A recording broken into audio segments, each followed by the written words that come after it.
It began with a sound no one could place, not thunder, not wind, just a low hum, steady, patient, that started one night in Mill Creek and never really stopped. When the first man disappeared, they said he followed it into the fields. When the boy came back 7 years later, he said the hum remembered his name. This isn't a ghost story. It's what happens when the silence learns to speak. But in Mill Creek, the silence didn't keep secrets. It kept score. Late October 1989, a Friday night so still that even the cicadas seemed to hesitate. The Granger house sat half a mile off Mill Creek Road, an old 2-story farmhouse built before the war, its porch light forever flickering between yellow and nothing. Inside, Ruth Granger was folding laundry in the living room when she heard it. 3 knocks, slow and deliberate. Not the sound of knuckles, but of skin against wood, like someone trying to remember what home felt like. Her husband Dale looked up from his chair, eyes already tired. They hadn't heard a knock at that door in 7 years, not since the day their son Jacob vanished on his walk home from school. For 7 years, the house had waited. Tonight, it knocked back. For a heartbeat, Ruth thought it was memory playing tricks again. Then she heard it a second time, louder, closer. Dale reached for the shotgun above the mantel, more out of habit than fear, and opened the door. A boy stood there, 19, maybe 20, rain-soaked, pale, wearing a denim jacket that looked too familiar. "It's me," he said. "It's Jacob."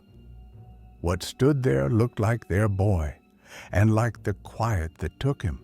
The voice wasn't perfect, deeper, raspier, but the way he said Mom broke something inside Ruth that logic couldn't reach.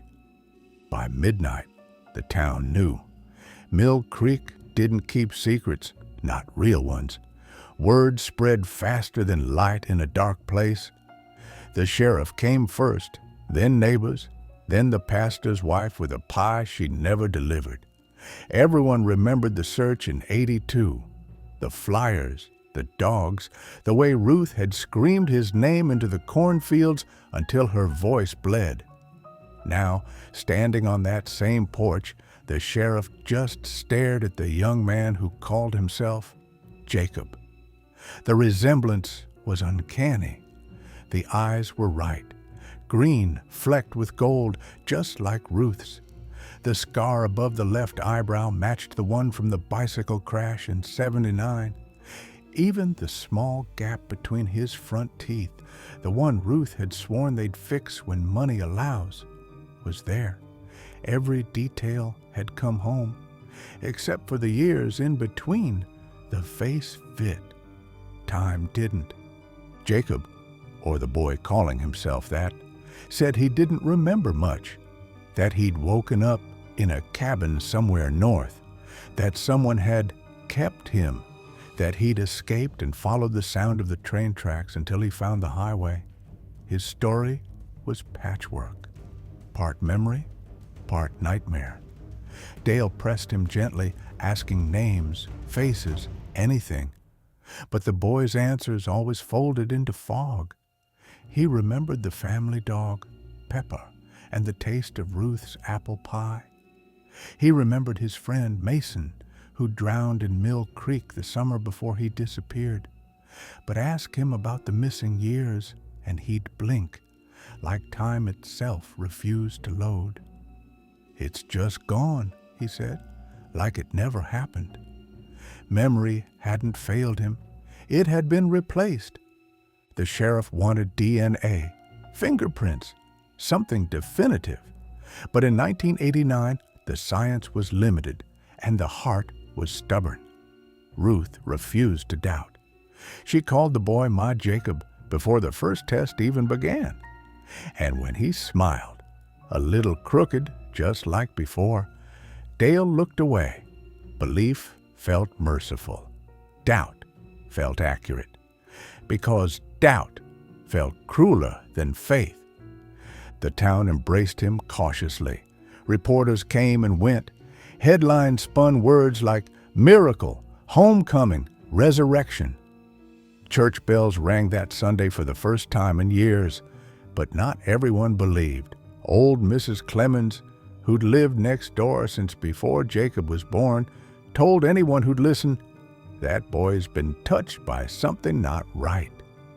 She said she saw him standing by the fence at night, staring into the corn as if waiting for something to look back. Others claimed he never blinked long enough, that his shadow stretched wrong under the porch light. People laughed it off, called it trauma, imagination, gossip. But Mill Creek had always been small enough for stories to outlive explanations. And this boy who came home, started to make the living nervous. Mill Creek didn't fear ghosts. It feared reflections. That winter, Dale stopped sleeping through the night. He'd wake to the sound of footsteps on the stairs, slow, measured, pacing, though Jacob always swore he hadn't moved from his bed. One morning, Dale found the front door wide open, snow piled against the rug, Jacob standing barefoot in the yard, whispering something he couldn't hear. "I was just checking," Jacob said when asked what he was doing. "I thought I heard my name." Ruth wanted to believe it was night terrors, a byproduct of trauma. But Dale had seen the look on his son's face, the kind of blank recognition that doesn't come from dreaming, but remembering. When he told the sheriff, the man shrugged. "If he's back, he's back. Let him be." But that didn't help Dale sleep, because every night after, the footsteps came closer, until one night they stopped right outside his bedroom door. The next step would be through. Sleep, when it finally reached the Granger house, arrived like a bargain. Jacob ate more, spoke more, and learned to smile for the camera even when there wasn't one. Ruth insisted on small rituals to domesticate the strangeness. A place setting with his name, a nightly prayer, the light in the hallway left on until he closed his door. She measured him against the pantry trim where pencil marks still climbed the wood. Jacob, age 6. Jacob, age 8. Jacob, almost 10. The new mark, 19, stood above the others like a headline written over a vanished article. The article was missing. The headline stayed. In town, people practiced a kind of corrected joy. The hardware store owner slipped a new watch into Jacob's hand on the house, and Jacob stared at the ticking like it was a language he'd forgotten. At church, Pastor Whitcomb hugged him and whispered, "You're proof God writes in circles." And Jacob's eyes went wet at the corners, but no tears fell. After service, he wandered the cemetery alone. Dale watched from the truck and saw Jacob pause at a stone that did not belong to anyone they knew. Later, he asked which name had called him over. Jacob shrugged. "There wasn't a name," he said. "Just the place where one should be." By spring, Jacob had fallen into the town's small rhythms. He worked part-time at the feed store, stacking grain sacks with a strength that surprised him. He remembered the layout of the aisles, nails left, seed right, as if those maps had survived the years that obliterated faces. People liked him. They wanted to. He had that quiet kindness of someone relearning how to be human. Yet little misalignments kept appearing like splinters under skin. He called Mrs. Clemens Miss Nora, which only his late grandfather ever called her. He laughed at a joke Mason told in 7th grade, a joke nobody else remembered until they did, and then the room felt colder for having retrieved it. When asked about his missing front tooth, he ran his tongue over the gap and smiled. Guess I never got around to fixing it." That was how Jacob spoke about time now, like it was a room he stepped out of and returned to, the furniture in the same place, but covered in dust. In May, Ruth took him to the doctor for a checkup. She needed someone in a white coat to agree with what her heart had already decided. The physician, new to Mill Creek, asked careful questions about injuries, sleep, appetite. Jacob answered easily until the doctor tapped the inside of his forearm where a pale scar curved like a small crescent. "How'd you get that?" he asked. Jacob blinked. "Broke a jar," he said. Ruth flinched. That scar had come from a roofing nail when Jacob was 9. A summer Dale replaced shingles and let the boy hand up slates like trophies. The doctor nodded, wrote nothing, moved on. Blood was drawn, samples sent. When the results returned, the nurse called to say the lab requested a second vial. Something in the first had degraded. Ruth hung up and stared at the receiver as if it might leak answers. Jacob, drying dishes, said without looking up, "Sometimes the first picture blurs." You take another Mill Creek kept taking pictures. The negatives kept changing. It would be weeks before the report arrived, and by then the town had invented 30 versions of it that were easier to believe. That summer, Mill Creek held a welcome home picnic at the high school field. Folding tables sagged under casseroles and fruit pies. Children swarmed like small weather.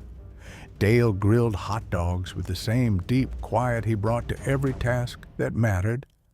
Jacob moved through the crowd with a practiced gratitude, telling people what they needed to hear, that he was getting better, that he remembered more every day, that the nightmares were fading.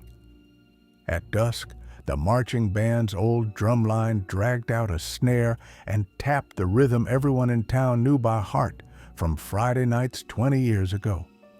Jacob's head tilted, half listening, half remembering, and then he knelt in the grass and echoed the beat with his fingers, exact, crisp, right. Pastor Whitcomb grinned and said, "See? Home is a muscle." Only Mrs. Clemens watched his hands with a fear that felt like recognition. "He wasn't here for those games," she whispered to Ruth. The town remembered him. He remembered what the town forgot. How does he know where the roll breaks? Ruth said nothing. She had long ago learned that certain kindnesses require refusing the question. On a Wednesday in August, the phone rang just after dinner. Dale picked up and listened without speaking, only nodding once, twice. When he hung up, his face had the stillness of a field before lightning chooses. "Sheriff," he said, "they found something." The woods behind the old quarry had coughed up a backpack after a storm, leather darkened, zipper seized with rust. Inside, a spiral notebook, a tin matchbox, a baseball card in a cracked sleeve, and a class photo from 1982 with a red circle around one boy's face. The sheriff brought it all in a heavy evidence bag and set it on the Granger's kitchen table like an artifact dug out of time. Ruth reached for the photo first and touched the circle as if it might smear. Jacob stood back, hands on the chair, eyes lowered. Not in guilt, Dale thought, but as though he was waiting for his cue in a play he hadn't rehearsed. When the sheriff asked if the notebook was Jacob's, the boy said, "It looks like mine." The handwriting inside was a child's, messy, sure. On the last page, a sentence stopped mid-thought. "If I take the shortcut by the creek, I'll—" The line went flat there, a heartbeat that forgot its next beat. The sheriff cleared his throat and said they'd test what they could. Dale nodded. Ruth closed the bag. Jacob excused himself and stepped onto the porch. Dale followed minutes later, and found him staring at the corn in the dark as if counting it alive. "What do you remember?" Dale asked gently. Jacob's jaw worked once, twice. "Sound," he said finally, "like someone knocking, but not on wood." On water, Dale waited. Jacob added without turning, "And my name." Not said to me. Said around me like the air was practicing. The lab results came back 2 weeks later, sealed in a cream envelope that felt too heavy for its size. Ruth opened it at the kitchen table, hands trembling, heart convinced it would only confirm what she already knew. Dale read the words first. The summary was clinical, almost cold. Mitochondrial DNA consistent with maternal lineage, paternal inconclusive due to degradation. Dale read it twice, then a third time, before lowering the page and whispering, "They can't confirm he's mine." Ruth took the paper, reread the same sentence until the letters blurred, then folded it carefully and tucked it beneath the salt shaker, as if domestic weight could anchor the unbearable. "They made a mistake," she said, voice steady with denial so complete it almost sounded holy. Dale didn't argue, but that night, when he looked at the boy sleeping across the hall, he noticed something new. Jacob's chest didn't rise and fall the way it should.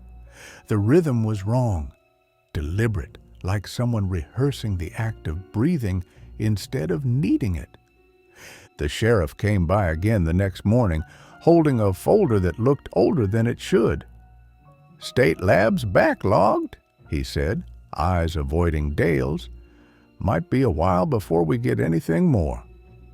But the folder wasn't about the DNA. It was about another disappearance. 2 towns over, in 1983, a boy named Eli Harper had gone missing. Same age, same height, same dark hair. His file read like deja vu. Vanished walking home from school. Search teams found nothing. Only one photograph survived, grainy, off-center, but the resemblance was undeniable. Ruth stared at it until her throat closed. "You think that's my Jacob?" she whispered. The sheriff didn't answer, only said he'd been contacted by a retired private investigator who'd once chased both cases, convinced they were linked. "He's coming by tomorrow," the sheriff added. "Thought you might want to talk to him." Ruth nodded automatically. Jacob, standing in the doorway, said quietly, "I'd like to talk to him too." The investigator arrived the next afternoon. His name was Cal Reed, a man shaped like the job. Stooped, square-jawed, cigarette always ready, but never lit. He carried a single envelope, unmarked, worn soft from handling. "Before we talk," he said, "I need to ask something odd. You ever notice your boy uses his left hand now?" Ruth blinked. "He's always been right-handed." Reed nodded grimly. "That's what I thought." He opened the envelope and slid out 2 photos. One of Jacob, age 10, clutching a baseball glove in his right hand, and another, taken last week by the sheriff's office. The new Jacob signing a statement with his left. "Habits are hard to fake," Reed said, "even when you believe you are who you say you are." Ruth pushed the photos back across the table. "You think he's lying?" Reed hesitated, then replied, "I think he's convinced." That night, Jacob came into the kitchen long after the lights were off. Dale sat there already pretending to read. Jacob poured a glass of milk, silent except for the sound of the refrigerator door. "Mom told me about the other boy," he said finally. Dale nodded. "You remember him?" Jacob shrugged. "Sometimes I think I do. Sometimes I think I'm supposed to." He turned the glass in his hands, watching the reflection of the porch light ripple across the surface. "You ever forget something so completely that remembering feels wrong?" he asked. Dale didn't answer. Jacob smiled faintly. It's like when you wake up in someone else's dream. You know your part, but not your name. Then, without finishing the milk, he left it half full on the counter and went upstairs. The next morning, the glass was empty, but no one had washed it. The following week brought more small dislocations. Ruth found footprints in the garden, bare, large, pressed deep into the mud, but Jacob swore they weren't his. "I don't sleepwalk," he said. Dale started locking the doors again, something he hadn't done in years. The sheriff called twice about Reed. The investigator hadn't returned to his motel. "His car's still out front," the sheriff said. "Room's empty." Door locked from the inside, Ruth tried to pray, but her thoughts slid sideways like marbles on uneven ground. When she glanced at the pantry wall where the height mark stood, the newest one looked higher than before. She measured again. It wasn't. But the space between the pencil lines felt smaller, like time had tightened. That night, as wind pressed against the windows, Ruth dreamt of two boys standing by the creek, one waving, one watching. Both turned when she called Jacob's name. Both answered. Autumn came early that year, thin and sharp as glass. The air in Mill Creek carried the smell of iron and old leaves, and the town felt hollowed out by its own curiosity. People still waved to the Grangers at church, but their smiles didn't reach their eyes anymore. Rumors moved faster than sermons. Some said the boy wasn't Jacob at all, but a survivor of something worse, an experiment, a runaway, a replacement. Others whispered that Ruth had made a deal, trading faith for the illusion of family. Through it all, Jacob moved like a shadow, politely keeping to its boundaries. He chopped wood, fixed the porch rail, and said, "Yes, ma'am," to anyone who questioned him. But at night, he stood at his window, facing the fields, as if waiting for something invisible to blink back. Once, Dale caught him there and asked, "What do you see out there?" Jacob smiled faintly. Not the dark, the space between it. 2 days later, the sheriff called again. They'd found Reed's car abandoned behind the diner, keys still in the ignition. His notebook sat on the passenger seat, pages torn out in chunks. The last entry read, "He knows the questions before I ask them." After that, the handwriting dissolved into loops and scratches. No sign of Reed himself. The sheriff shrugged it off, called it another drifter gone stale, but Dale couldn't let it go. He remembered how Reed had asked about handedness, how small a detail it was, how specific. So he tested it. The next morning, he dropped a wrench near Jacob's left foot. Instinctively, the boy caught it with his left hand. Dale smiled tightly. "Guess you were always ambidextrous, huh?" Jacob's reply was too calm. "Guess I had to learn." Ruth tried to hold the family together with the glue of denial. She threw herself into small rituals, baking, cleaning, singing hymns while dusting, anything to drown out the questions. But she couldn't unsee the patterns. Jacob avoided mirrors, claiming the glass felt heavy. The family photo above the mantel, taken before his disappearance, sometimes shifted angles overnight. And twice that month, Ruth woke to find the radio in the kitchen tuned to static, low, pulsing, rhythmic, almost like breath. She asked Jacob if he'd been listening to it. "It's not on," he said, though the faint hum lingered even as he spoke. Sometimes the air plays what it remembers. Ruth wanted to scold him, but her throat refused to form the words. The longer he stayed, the less the house felt like hers. In late October, a cold front rolled in from the north, and the creek behind their property flooded. Dale went to check the fence line and found footprints, bare, unmistakably human, leading down to the water. The print stopped at the bank, but there were two sets side by side. He followed them to the edge where the current churned brown and fast. There, half buried in mud, he found something glinting, a silver locket engraved with the letter E. He knew it before he picked it up. Eli Harper, the name from the file. When he turned it over, the clasp was broken, the hinge rusted shut. He pocketed it and didn't tell Ruth. That night, as rain hammered the roof, he dreamt of two boys walking along the creek's edge, one slightly behind the other. The second boy's shadow didn't match his steps.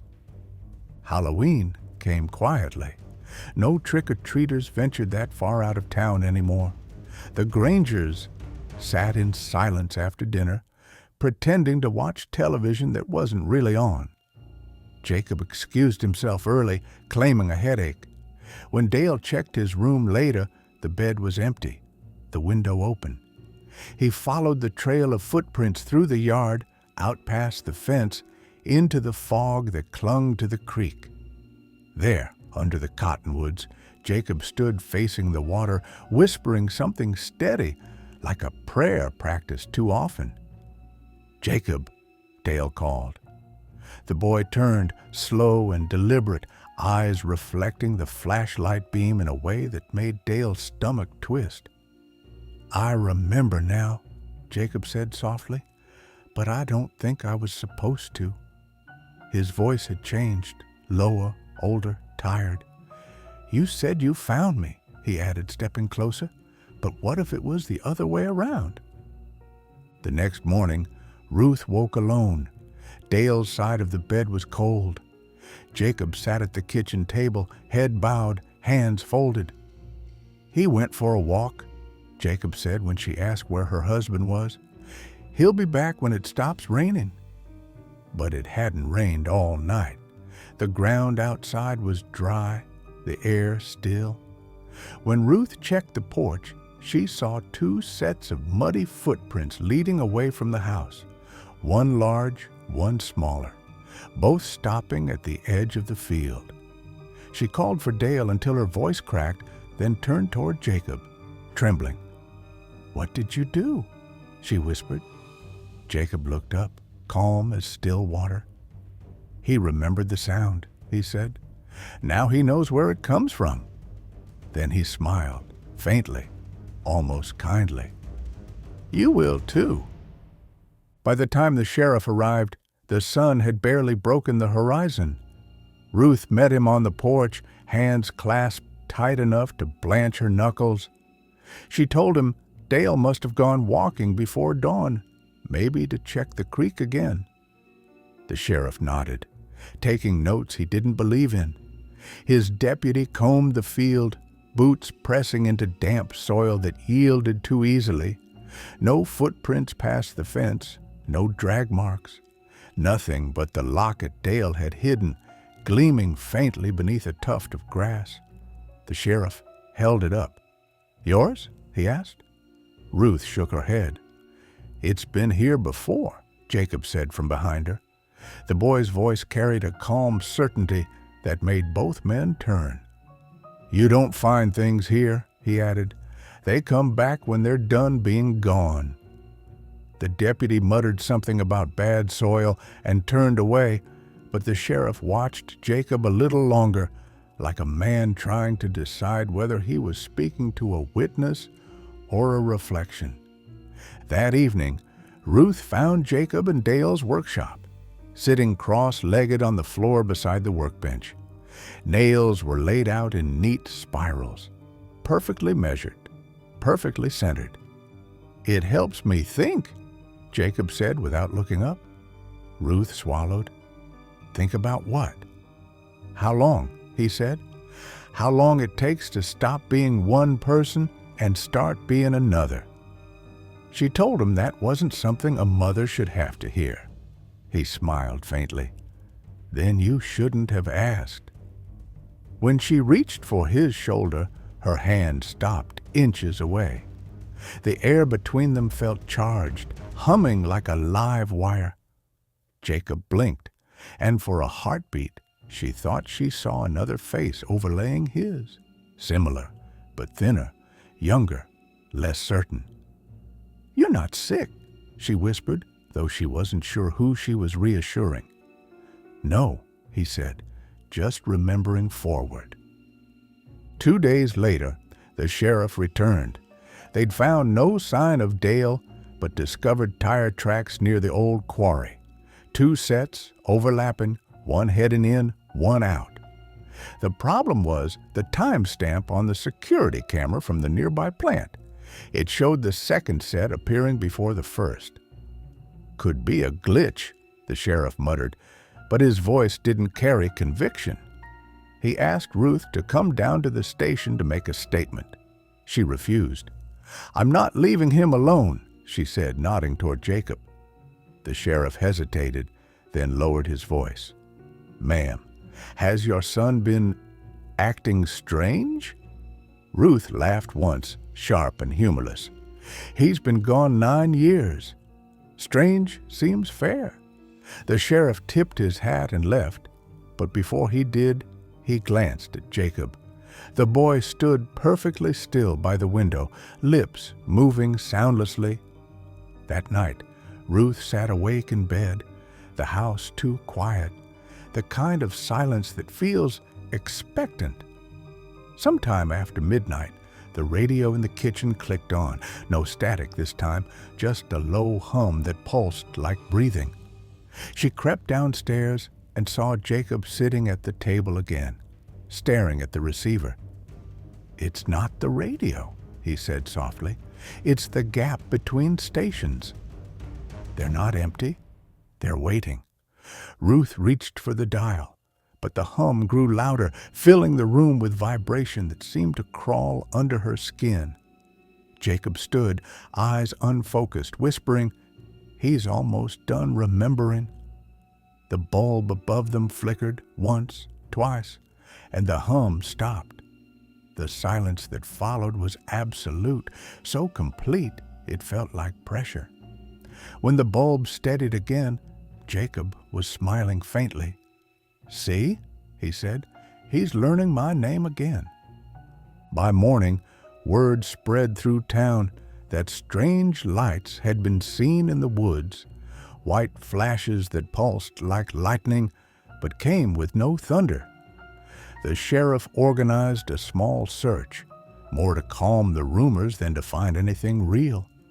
They found the old quarry road littered with dead leaves, the air dense with the smell of ozone. On the bank near the creek lay a single boot, Dale's size, caked in red clay. Beside it, half submerged, a length of rope knotted into a perfect spiral.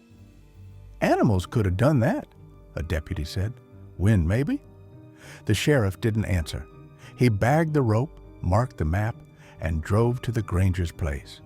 Ruth answered the door, pale but composed.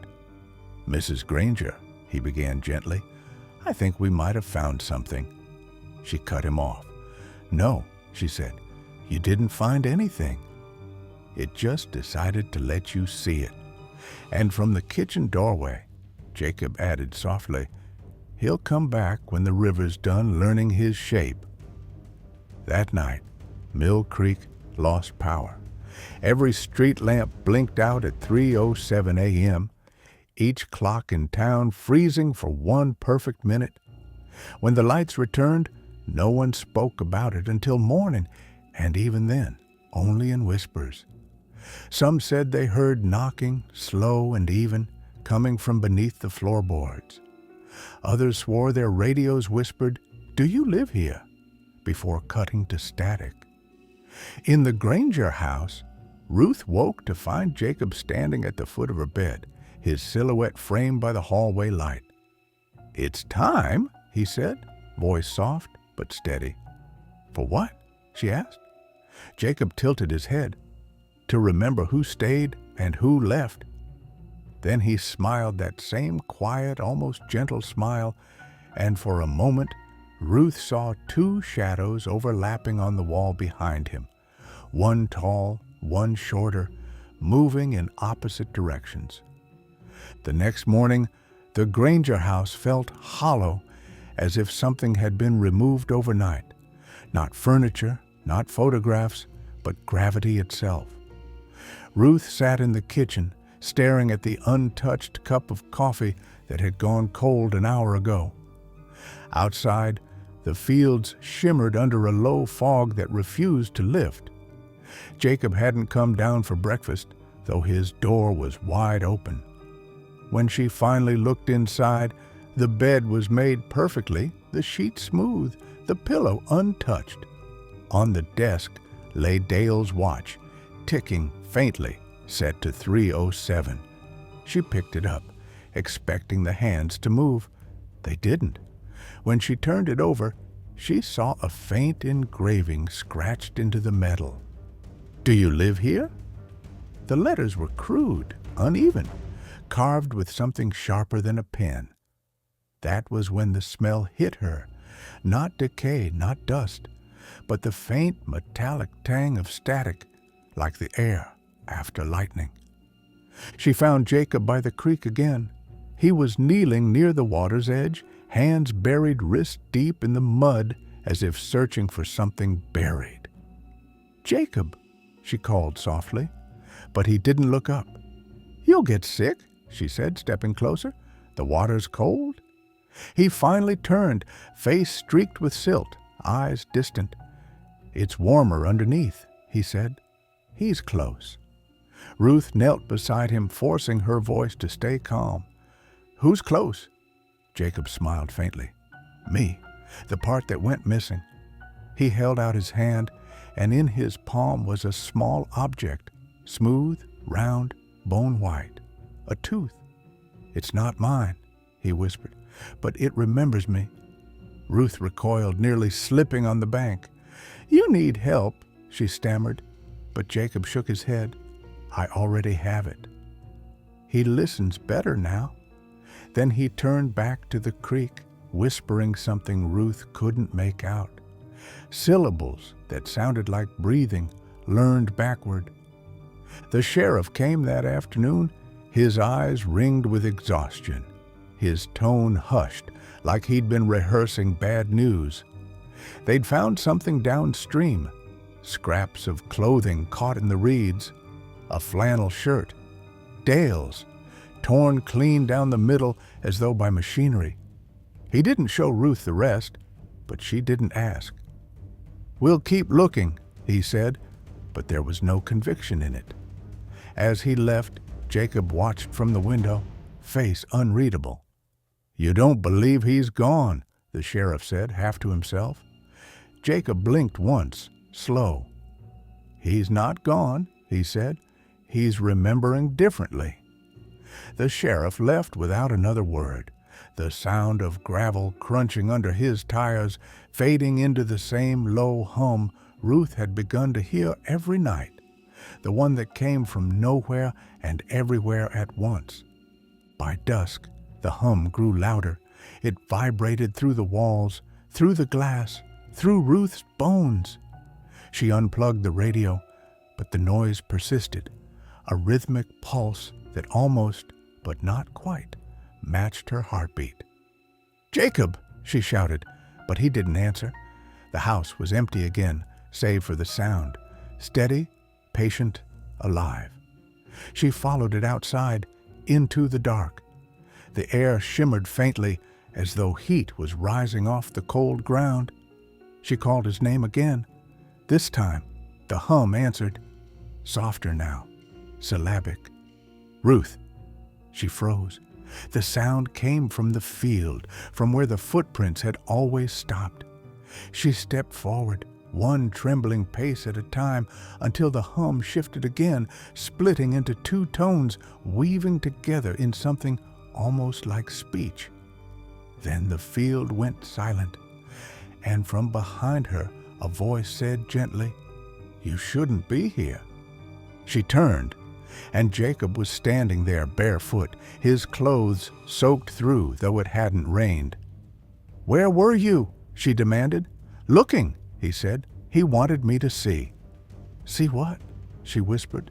"That remembering goes both ways." He reached out his hand, palm open. In it was Dale's wedding ring, clean and dry. "He's not gone," Jacob said. "He's just on the other side of the sound." Ruth shook her head, backing away. "You're scaring me." "No," he said softly. "I'm warning you." The air between them seemed to thicken, as though the world itself was holding its breath. Then, faintly, from the creek came the sound of someone coughing, wet, ragged, human. Ruth ran toward it without thinking. The water churned as if disturbed from below. When she looked back toward the field, Jacob was gone. Only the ring remained, gleaming in the grass like an eye catching its reflection. The sound in the creek didn't stop. It came in irregular bursts, half gasps, half breaths, like someone learning to inhale again. Ruth dropped to her knees at the water's edge, calling Dale's name over and over until her voice broke. Every ripple reflected her face, fractured 100 times over. Then something rose beneath the surface, pale, slow, deliberate. A hand. She reached out instinctively, but the hand wasn't reaching for help. It was mirroring hers, fingers spreading in perfect time, every motion just a fraction late, like a memory trying to keep up. When she pulled away, the water stilled, swallowing the reflection. The creek ran dark again. Behind her, the hum resumed, this time closer, pulsing like a slow heartbeat in the air itself. Ruth stumbled backward through the mud, whispering a prayer she didn't believe in. The sound seemed to listen, and then, softly, it finished her sentence for her. When she woke the next morning, she was lying on the kitchen floor, soaked, her hands caked with silt. The radio sat unplugged beside her, but its dial flickered faintly, as if lit from inside. Jacob stood in the doorway, dry as bone. "You went in too far," he said quietly. "The sound doesn't like that." Ruth tried to speak, but her tongue felt heavy. "Where's your father?" she finally managed. Jacob tilted his head. "You already know." She followed his gaze to the refrigerator. On it hung one of Dale's old fishing photos. Him and Jacob by the creek, grinning, a catfish between them. Only now, the photo was different. The fish was gone. So was half of Dale's face, replaced by an uneven blur, like a developing picture pulled too soon from the chemicals. "It's starting," Jacob murmured. "He's remembering back." That day, Ruth drove to the sheriff's office. She needed noise, paperwork, phones, other voices, anything to drown the growing silence in her head. She told him everything, the creek, the sound, the hand. He listened, patient, until she showed him Dale's ring. The sheriff went pale. "We found that last week," he said. "It's still in evidence." Ruth froze. "Then what's this?" He took it from her, examined it, then compared it to his notes. The engraving inside, the initials DG, was reversed, as if pressed into the metal from the wrong direction. "Maybe you should rest," he suggested gently. But when he looked up again, she was already staring past him, at the police scanner on his desk. It was hissing softly, in a pattern too regular to be random. 6 beats, pause, 3, 6 again, breathing in numbers. That night, Ruth couldn't bring herself to go home. She slept in her car outside the diner, windows fogging from her own breath. When she woke, Jacob was standing outside in the lot, motionless, face lit by the neon sign flickering open. "You shouldn't be here," she said, unlocking the door. He shook his head. "Neither should you." The lights above him flickered, and for an instant, his reflection in the glass didn't move. It just watched. "They're starting to remember us," he said. "All of them?" She wanted to ask who they were, but the words felt foreign, like a language she'd forgotten halfway through learning. The hum returned then, soft, steady, vibrating through the steering wheel. Jacob looked up at the sky, as if listening. "Do you hear it?" he whispered. "It's not calling names anymore. It's making them." By morning, Mill Creek wasn't right. Radios across town switched on by themselves. Streetlights flickered in a rhythm too perfect to be coincidence. Dogs barked at nothing, stopped mid-howl, then turned toward the same direction, the Granger house. The sheriff drove out there at dawn. The door was open. The kitchen table was set for 3. The radio hummed low, tuned to a dead frequency that pulsed every few seconds. Upstairs, Jacob's room was empty again, the bed unslept in. But carved into the headboard, in small, even letters, were 4 words. "I found him again." The sheriff stepped back, hand on his holster, though no one else was there. Then from downstairs came the faint click of the radio dial turning by itself. The hum deepened. The kitchen light flickered once, twice, and settled on steady. Someone was home. The sheriff moved slowly down the stairs, one hand grazing the rail, the other hovering near his sidearm. The air in the Granger house felt wrong, thicker, charged, as though every breath had weight. The hum from the kitchen pulsed in steady intervals now, almost mechanical, almost alive. When he reached the last step, he froze. The radio wasn't on the counter anymore. It sat in the middle of the kitchen table, surrounded by objects arranged in perfect circles: Dale's watch, a nail, a folded photograph, a spoon, and 3 pebbles, all aligned like clock hands pointing inward. The sheriff called out softly, "Jacob?" Nothing. Then the radio crackled, and a low voice whispered through the static. It wasn't a full sentence, just a phrase, half swallowed by noise. "He's still in here." The sheriff leaned closer, his own reflection shimmering in the radio's chrome dial. Then the static stopped. For one brief second, the reflection smiled back, but he hadn't moved.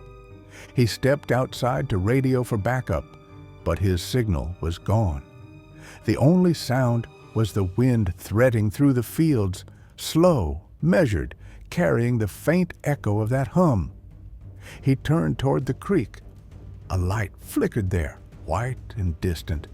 It pulsed once, then twice, as if signaling. Against his better judgment, he followed. The path narrowed, trees closing in, branches like ribs arching overhead.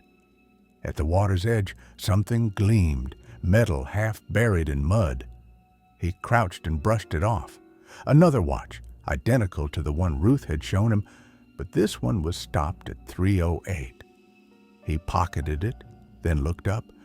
Across the creek, a figure stood in the fog, tall, still, familiar. The sheriff called out, but the figure didn't answer. It only lifted a hand and pointed toward the water. When he shone his flashlight, the beam bent, literally bent, like it was passing through heat. Then, just as quickly, the figure was gone. When he returned to town, Ruth was waiting outside the station. Her hair was damp, her eyes hollow. "He's back," she said before he could speak.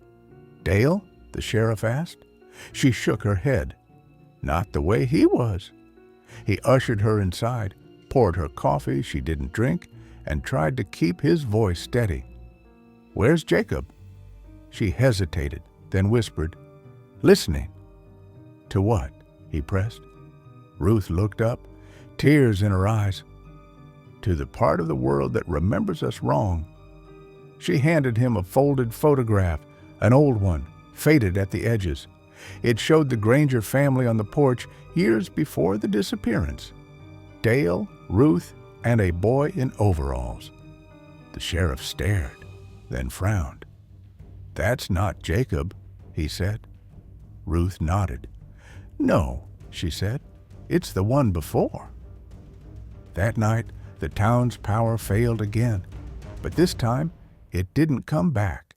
For 7 hours, Mill Creek was swallowed in darkness. No stars, no moon, no electricity, only the sound of wind through empty streets, and faintly, the hum, low, rhythmic, patient. Some residents said they heard footsteps pacing just outside their doors. Others swore they heard someone knocking from beneath their floors. And at 3:07 a.m., every radio in town, plugged in or not, whispered the same phrase in perfect unison: "Do you live here?" When the lights returned at dawn, nothing had changed outwardly, but the sheriff found fresh tire tracks outside the Granger house, looping over themselves, directionless. Inside, the table was clear. The radio was gone. On the wall above the sink, written in what looked like soot, were 3 words: "He remembered wrong." Months later, Ruth Granger moved away, or so people said. The house was sold, then abandoned again. Children dared each other to walk past it after sunset. Sometimes they claimed to hear faint breathing from inside, or a single radio tone rising and falling, never quite resolving. The sheriff retired, but he never threw out the watch he'd found. It still sat on his desk, hands frozen at 3:08, its faint ticking audible only when the room went silent. As for Jacob, no one saw him again. Some said Ruth took him. Others said she didn't. The official record called it a family disappearance. The locals had another name for it: the sound that learned a name.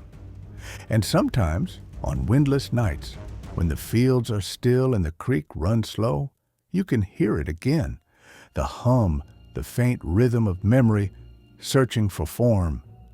Scientists would call it interference. Skeptics would say it's just the wind. But if you listen closely beneath the static, you might catch it whispering back, soft, deliberate, human, not asking, not pleading, just remembering. "Do you live here?"